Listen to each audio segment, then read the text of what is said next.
தனித்தனியா கோயில் குளம் அலைவதும் எதுக்கு அம்மாவின் பாதத்தில் கற்பூரம் கொளுத்து ஆனந்த கண்ணீரில் அபிஷேகம் நடத்து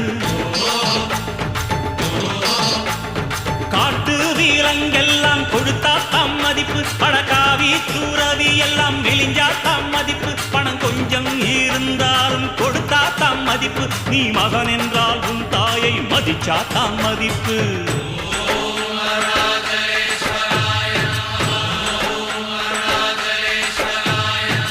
தனக்கென வாழ்பவன் இருக்கையில் இறக்கிறான் பிறக்கென வாழ்ந்தவன் இறந்துமே இருக்கிறான் உன்னை விடவும் எனக்கு வேறு உறவு இல்லையடா என்னை என்றும் வாழ வைக்கும் தெய்வம் தெய்வம் நீயடா அதாண்டா இதாண்டா அருணாச்சலம்